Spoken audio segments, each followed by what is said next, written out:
Good afternoon, everyone. Thank you, Ms. Aisha, for the amazing introduction. And yeah, my name is Erfan Firouzi, and I'm honored to be speaking with you here today. I will just be perhaps sharing my screen so I can share with you the PPT. There we go. Yep, so as previously mentioned, our topic today is Reviving Nature, the youth-led action for ecosystem restoration. And to be honest, a short introduction of myself. I'm a proud naturalist, a passionate biodiversity advocate, and currently a Bachelor of Science student at Monash University in Australia. And I was really honoured, and I still am very honoured to be a part of the Green Youth Majlis in the Environmental Agency Abu Dhabi. But more than anything, I am someone who believes deeply in the power of nature to heal not just our planet, but us as we know it. And from an early age, I've been captivated by the natural world, and that passion has led me to write and publish a book, deliver a TED Talk, and also connect with countless people all over the world. And of course, represent youth voices at international environmental events, including COP28. And these experiences have shaped my belief that restoration isn't just science, it's storytelling, community, culture, and above all, it is hope. And today, I want to share that message that goes beyond the data, a message about the bond between people and the planet and how we can restore it. And for as long as I can remember, the UAE has inspired my environmental journey, from the reintroduction of the Arabian oryx, a species once declared extinct in the wild, to the lasting environmental legacy of His Highness Sheikh Zayed bin Sultan Al Nahyan. Conservation is deeply rooted in the region, and as you can see on the screen, a beautiful quote by His Highness. And this truly shows how, a country that for outsiders seems to have no life at all contains the most astonishing variety of biodiversity and youth who are willing to take action. Because Sheikh Zayed just once said, these are not just, of course, words, they're all, of course, call to action, as you can see on your screen. They remind us that restoration is not a foreign concept, it's a part of who we are, and the UAE proves that with vision, leadership, and commitment, even the harshest climates, nature can bounce back. Today, we stand at a turning point in human history. We are facing the consequences of our own actions. Forests are disappearing, coral reefs are bleaching, entire species are vanishing forever. And it's overwhelming, and I'll be honest, it's easy to lose hope. But this is not a message of despair, because here's the truth. We can still restore what's been lost. And when we restore nature, we are not just planting trees or cleaning rivers, we are restoring identity, we are restoring dignity, and we are restoring the sacred connection between humanity and the earth. Now, of course, since the past couple of years, scientists have estimated that species are now going extinct at rates of around 1,000 to 10,000 times faster than the natural background rate. And the number is hard to imagine, but let me put it this way. Every few hours, we may be losing a species we have never even discovered. Every extinction isn't just a loss of animal, it's a loss of ecosystem service, a loss of medicine, a lost part of our planet's memory. When species vanish, it's not just biodiversity that suffers, it's humanity overall. And this particular slide, the next couple of slides, are taken from my book. And these next, of course, few slides, as I mentioned, are dedicated to some of these species we have already lost due to humanity, as you can see on the screen. And of course, on the screen itself, among these, you will see examples like the Pinta Island tortoise, the Baiji River dolphin, the Sphinx macaw, and each has had a role in their ecosystems, a place in Earth's story. And yet, human actions drove them to extinction.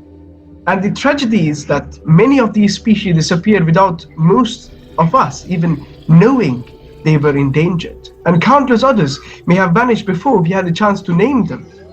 When we lose species, we lose function, balance, and resilience. And restoration isn't just about preventing future loss, it's about honoring what we have already lost and saying, never again, because we don't even know what the dodo actually looks like. And I'm among the many people who don't believe that climate change is just a result of the changing climate or changing seasons, or release of the carbon. But I'm among those very few people that still thinks and believes that climate change and biodiversity are not separate problems, and one is about carbon and the other is about animals. But that's dangerously a myth. I'm among the very few people in the world who still, and will break down the truth that these two crises are deeply interconnected and they feed each other, as you can see on the screen. Let me explain it in a simple term. Ecosystems, as you can see on the screen, forests, grasslands, wetlands, oceans, and soil absorb over half of our carbon emissions every year. But they only do that because they are alive, because they are filled with fungi, insects, animals, and microbes that keeps them functioning, the biodiversity. And when we cut, those rainforests, we don't just lose trees, we lose entire climate systems, which those trees, all those animals support.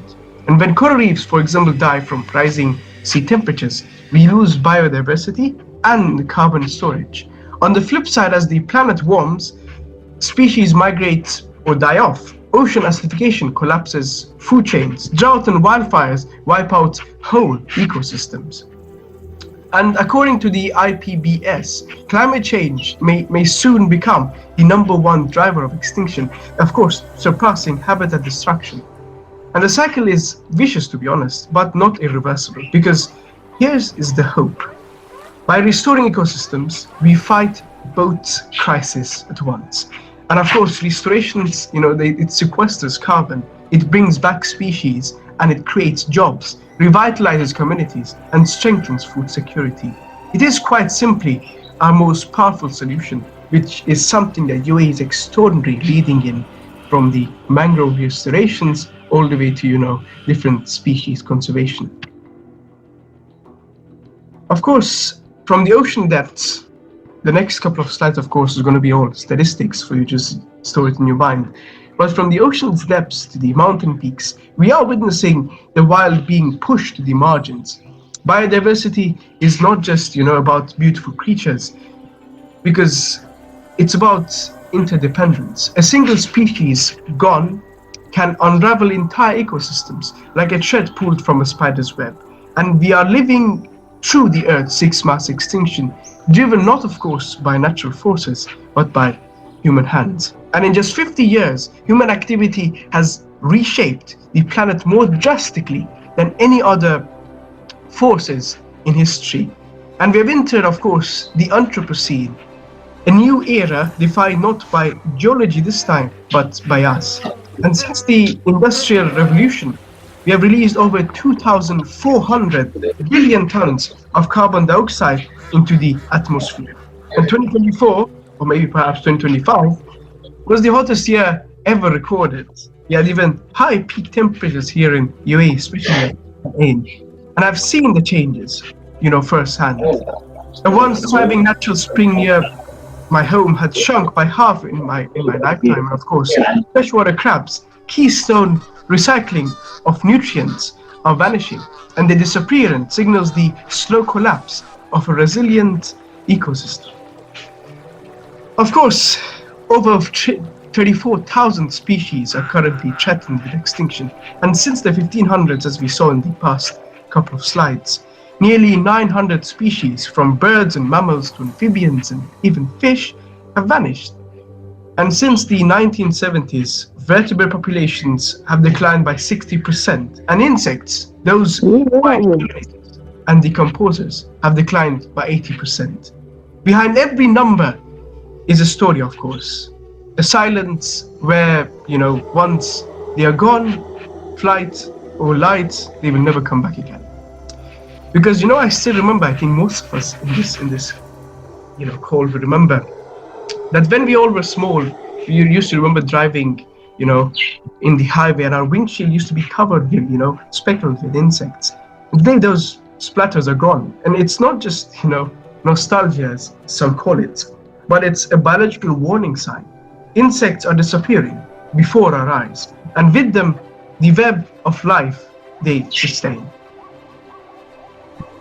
Of course, our oceans are also choking. Over 4.25 trillion pieces of plastic, weighing 269,000 tons, contaminate marine life. And I've actually had the privilege of encountering nearly all species of sea turtles. But I've also seen the plastic in their bellies through, different projects, and especially talking to one of the scientists at Environmental Agency Abu Dhabi. And microplastics, alter, the beach temperatures, affecting even turtle hatchlings' gender ratios, skewing generations towards extinction. And when we say, please don't litter, it's not enough these days. Every week we ingest equivalent to a credit card. Over 80% of people tested now carry plastic particles in their blood, lungs, and much more. And pollution is no longer distant, it's within us. But to understand the reason why we are talking about, ecosystem resilience, restoration, and so on, is to understand how close we are to collapse. And on the screen you can see the planetary boundaries framework developed by scientists like Johan Rockström. It identifies 9 critical Earth systems. Of course, our planetary life support systems. From climate to freshwater, biodiversity to land use. These boundaries define the safe space for humanity. And of course, unfortunately, we have crossed 6 of them, as you can see on the screen. And imagine it being like a cockpit where warning lights are flashing red. That's, what Earth is going on right now.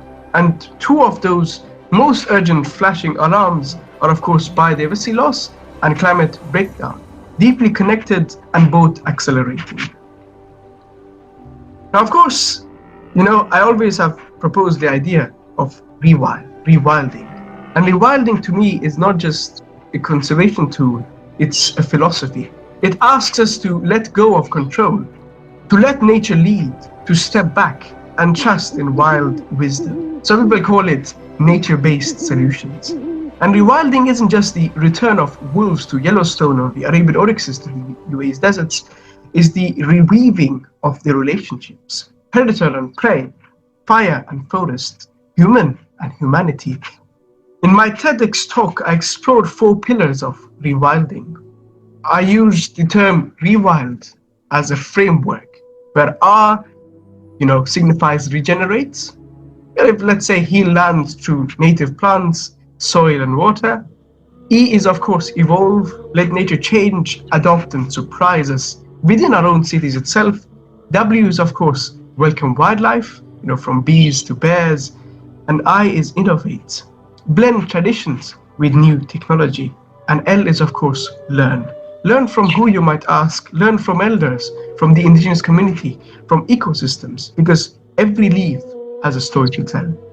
And D, of course, is discontinue, to let go of harmful habits and industries.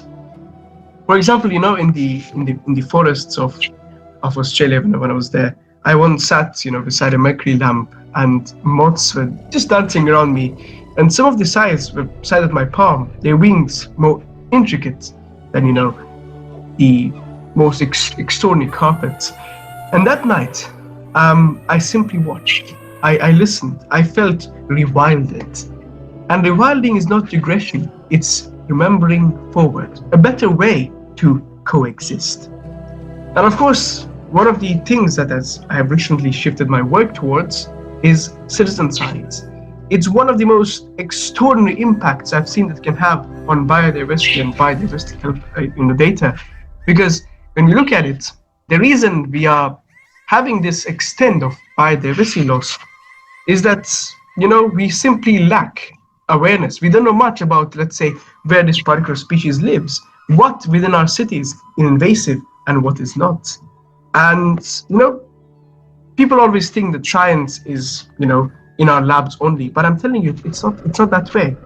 It lives on our balconies, in city parks, on quiet morning walks, and that's citizen science because it bridges the people and the planet in the most extraordinary ways. I've seen people who are doing citizen science on rocks, plants, animals, and if you scan the QR codes on the screen, you can be able to download these applications and start your own citizen science legacy. It just requires you to have a phone and curiosity, and anyone can become a researcher. Of course, one of the most important tools is, of course, iNaturalist, as you can see on the screen. It's more than an app. It's a global movement of millions documenting biodiversity. It's simple, snap a photo, upload, and AI plus experts help identify what you found. And suddenly, everyday people become data collectors for conservation science. And in 2023, while of course exploring the agricultural zones in UAE, I noticed unusual damage on the plant leaves. And with iNaturalist myself, and of course microscopic data for using my own microscope, I identified the vegetable leaf miner. Of course, the scientific name is Liriomyza sativei, and it was the marking of its first recorded presence in the UAE. And what began, of course, as a glance in my own school garden became a published scientific finding, informing, of course, pest management strategies across the region. And this discovery taught me that age doesn't limit impact. Curiosity is enough. And of course, if we want, we might think that many things are already discovered, but we still have a long way to understand biodiversity. Now on the screen, you can see myself with a couple of amazing people across Green Youth Majlis and across the UAE. And this is just to show you that, the youth or the young people are not just the future, we are already the movement. From climate strikes to reforestations, startups to science, youth are driving the change we want to see. Our strengths, you might ask, are of course creativity. We reimagine the impossible, connectivity. We collaborate across continents, urgency. We act now, not later, and of course, hope. Because we still believe in a better world. And across the globe, youth-led initiatives are planting trees, influencing policy, and shifting culture. And restoration is no longer an abstract idea. I apologize for the bird's noise in the background. It happens, and it's happening right now, led by young people around the world. These aren't just success stories, they are blueprints for what's possible. We are seeing examples from Green Again Madagascar, where the youth restored over 500,000 trees or mangroves, which of course protects coasts, reviving fish nurseries and empowering local communities. To India's Asiatic lion conservation after the species vanished throughout Asia. Rewilding Europe, of course, the youth restorers, and of course Arabian oryx reintroduction, because once it was extinct in the wild, the oryx now roams freely again in Oman, the UAE and Saudi Arabia, prove that restoration is possible even in the harshest landscapes. And that moment, seeing the Arabian oryx return, I've been very fortunate to see a few of them in the wild, made me believe that anything can be restored. And at 16, I wasn't invited to decision-making tables, so I built my own. I started planting trees with, Emirates Nature WWF, and cleaning rivers, sharing stories, and what began a single voice grew into a national youth network. Because when we walk into a forest, into a desert, into, the ocean, we don't see trees. We don't see, the hedgehogs in the deserts. We don't see coral reefs. We see futures. We see generations, systems that, of course, heal. And youth are amazing because they don't wait for the change. We are the change. So, talking about that, youth-led conservation thrives when, imaginations meet tools. And here's how any young person, including yourself, can turn passion into impact. As I mentioned before, through, iNaturalist and your phone, of course, technology can act as a gateway. Community-based actions, like many that you see through the Green Youth Majlis, can create an extraordinary impact. Storytelling can create change because, when you share stories, it's something people can relate to and will act upon. And of course, youth-led research, like the citizen science, you need to take part in it because, it's not just about biodiversity. It's about all of our future, the future of humanity itself. And of course, whenever you get a chance, especially through the amazing opportunities the Environmental Agency Abu Dhabi, World Wildlife Fund, and many of the UAE's opportunities provide you, take part in policy and advocacy, because that truly can change the entire world's way towards sustainability. And of course, build movements. Start in your own home, because that's where things begin. Start with your own self. It's very simple. And of course, youth conservation isn't limited by resources. It's powered by resourcefulness, a smartphone, a notebook, simply journaling a species you see. A handful of seeds, in the right hands, these can change the world. And of course, as we confront these challenges, we must acknowledge that the solutions lie not only in science and technology, but also in the wisdom of those who have long inhabited this earth before us. Early humans, hunter-gatherers, and tribal communities understood the delicate balance of ecosystems, and they lived in symbiosis with the natural world, honoring the rhythms of the seasons and the interconnectedness of all living beings. They took only what they needed, ensured the preservation of biodiversity for future generations, and they tried to mimic nature. As you can see, today still the Kero tribe, based on the picture on the screen, paint themselves with naturally occurring chalk in the rivers, and they paint themselves in a way to mimic patterns, nature, like plumage of a bird or stripes of an animal.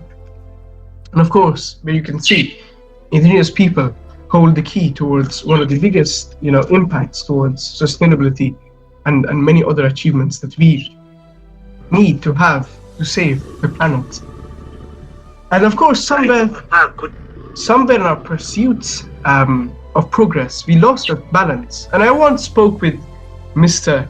Mpisi, a Shona tribe elder from Zimbabwe, and he said something that stayed with me. We don't need to invent new ways to live.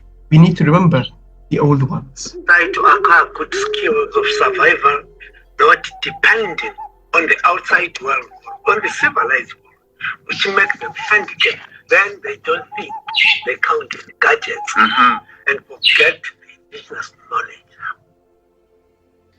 So yep, as you saw, it's an extraordinary way and an extraordinary mindset, really. And indigenous knowledge is something I deeply, deeply admire. And I believe that what's old can still guide the new. And we are now in a world, where, of course, the sick, we are all, usually, unfortunately, either sick with different viruses or bacteria or unhappy. And it seems like the cure to the answer, based on what Mr. Mpisi said, is in the places like this, where people still live how they used to. And the diet of those people show why those tribes have such straight teeth, World kids now, including myself before, are growing up in cities and they need orthodontics. My friends and I also had it, and the reason why that happens and doesn't seem to happen in places like this in Africa is because we don't eat the right diet. All of our foods are softened. Our meat has no bones, or our bread is all just soft and playable for our teeth.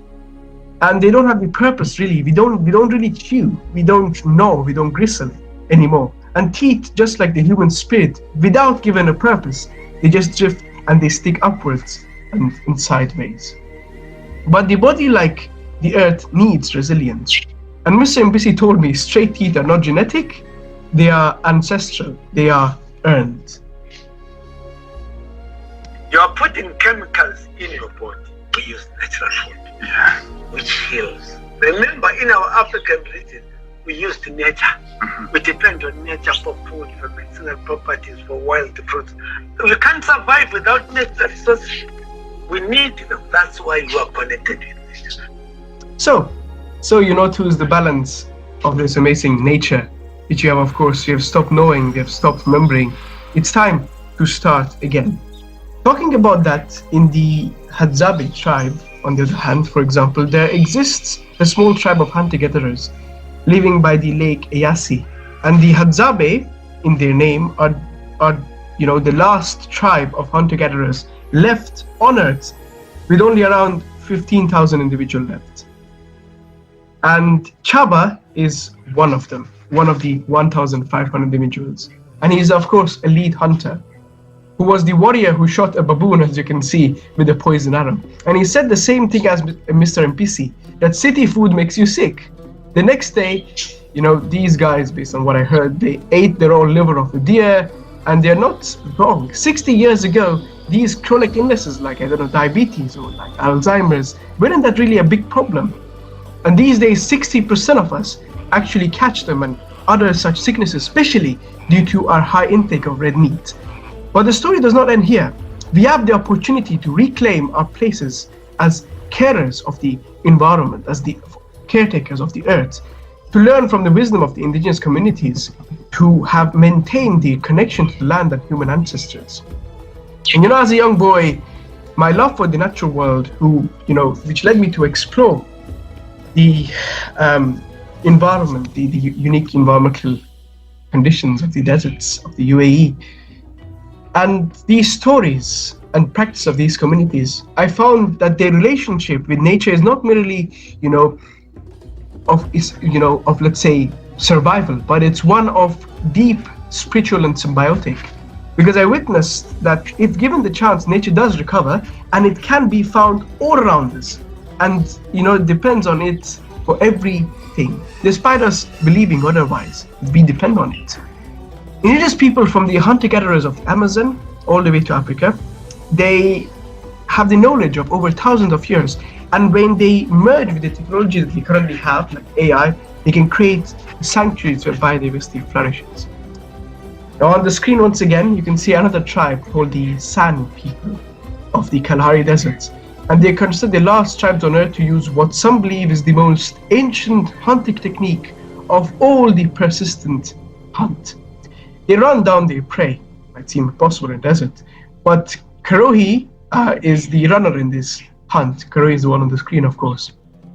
And what he does is that they are connected with nature in the most extraordinary way, and they start to feel the rhythm of the animal's movement from the spacing of the tracks. At times it's impossible to see any signs of the tracks, and the hunters must imagine the path it will take.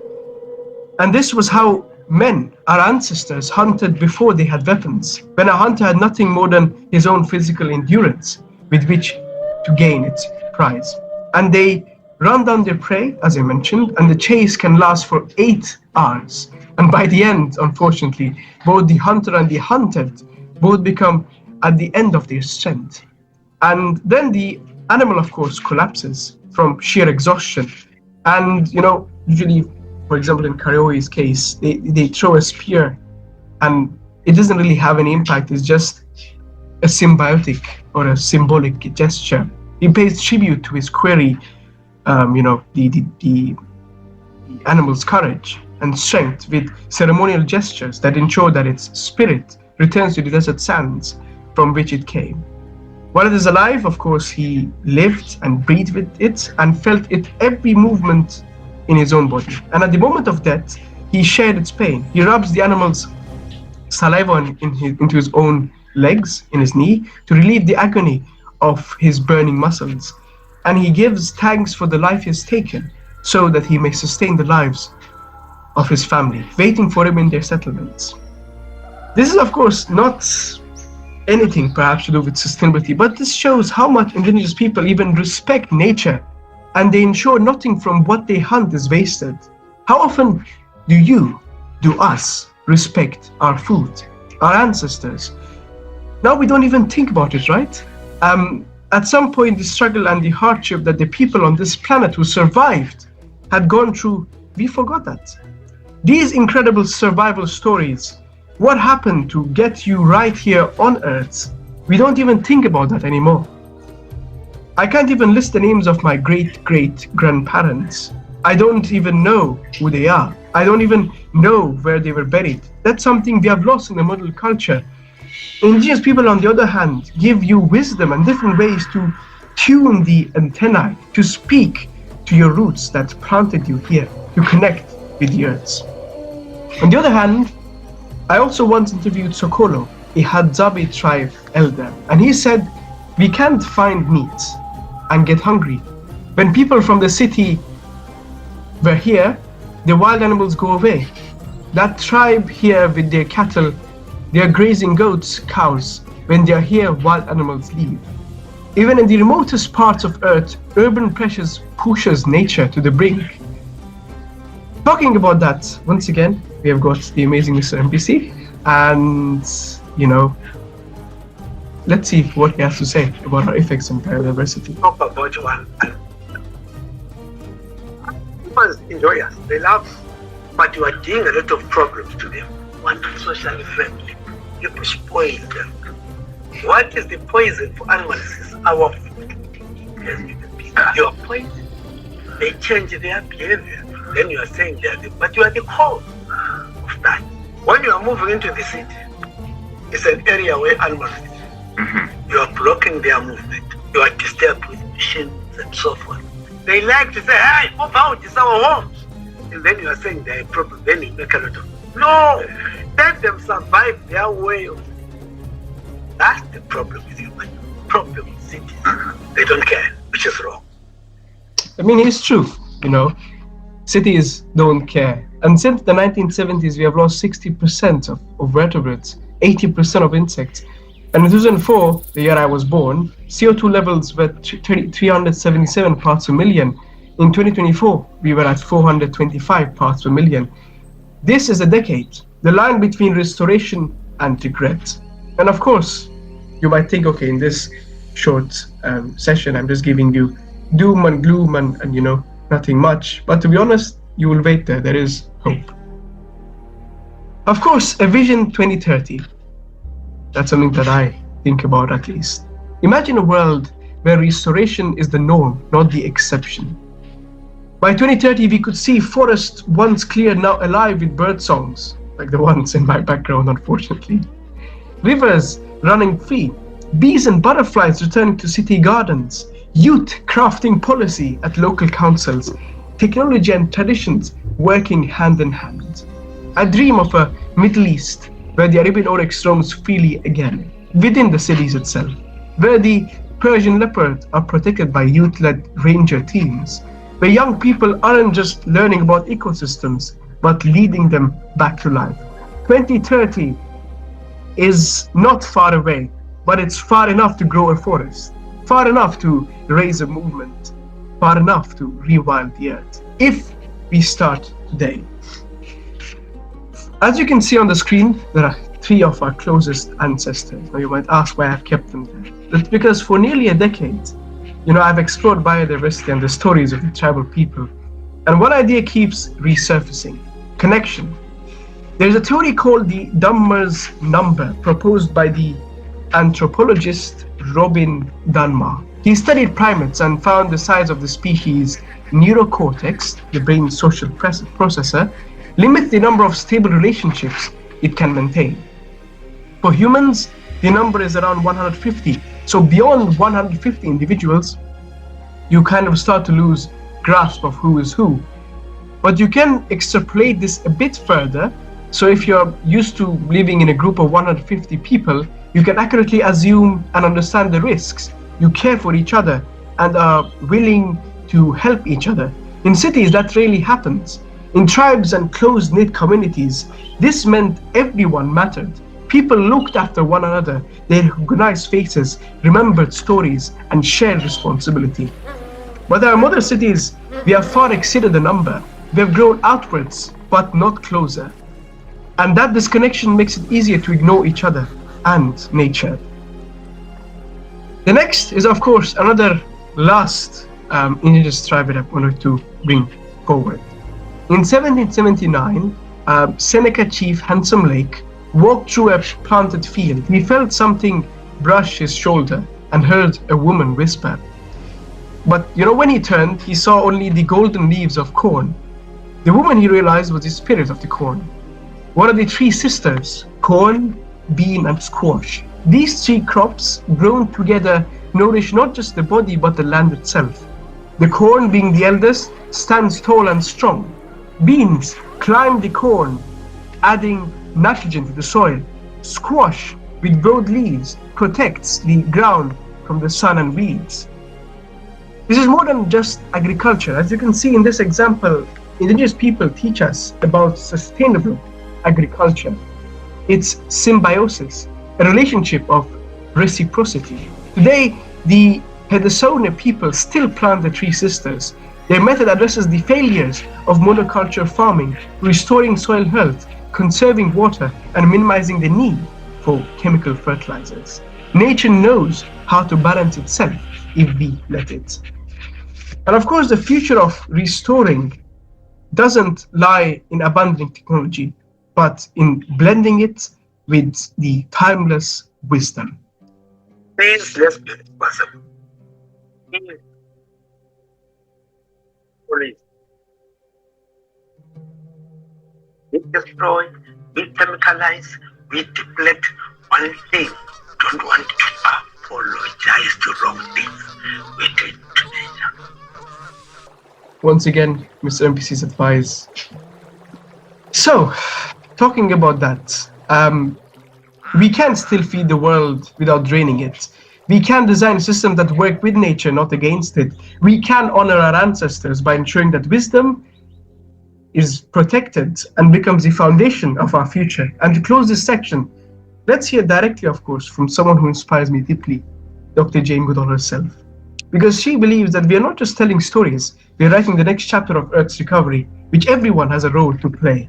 In her words, what you do makes a difference, and you have to decide what kind of difference you want to make. She started, with one chimpanzee. Today, she leads a global movement. You can start with one action, one forest, one mangrove planted, one volunteer with, Emirates Nature, one community, one voice. My invitation to you is, of course, be a guardian of the wild, be a storyteller, and be the generation that restored our only home. And of course, before we end, I would like to show you something which is the very obvious, but is sometimes overlooked. Because, I've come across many people who still don't see the changes. They said, okay, we live in the cities, we don't depend on nature. Climate change is not real. We still have our winters. But when you go to the oceans, you will see it clearly. Just a few decades ago, the fish we caught were larger, healthier, and more abundant. Today, we are pulling up fish that are smaller, fewer, and struggling to reproduce. The ocean is telling a story.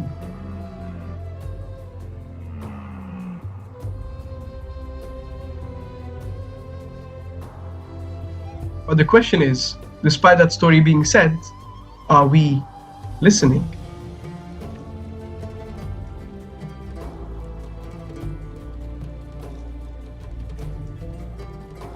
I hope you can see the side differences, because some of them are very, very stark. So, as we near the end, I want to share something deeply personal with you. A letter I received from Sir David Attenborough recently, as you can see on the date.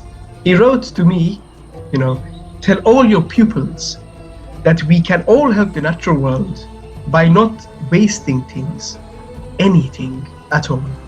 And that line changed the way I personally live. Now just how I recycle, or shop, but how I value things. Time, water, stories, and even silence. Many people ask me, what is the smallest thing I can do? It's simple, don't waste. But what does not waste mean? It means don't waste food, grow it, share it, respect it. Don't waste time, act, learn, and love fiercely. Don't waste your voice, use it for the voiceless, and don't waste this chance to be the generation that turns the tide. Because we started with story of loss, as you saw in the presentation.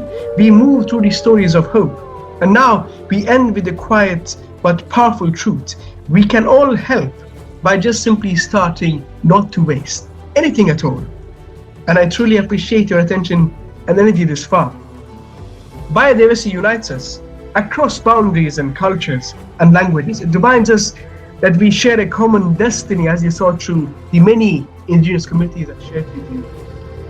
Let's compose a symphony of resilience as we reflect on the transformation of this planet, from coral reefs to city trees. Let's remember, in the words of Charles Darwin himself, there is grandeur in this view of life. From so simple a beginning, endless forms, most beautiful and most wonderful, have been and are being evolved.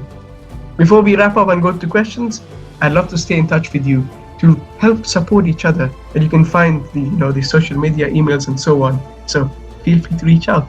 Thank you so much for your time, and I wish that together we can save the planet.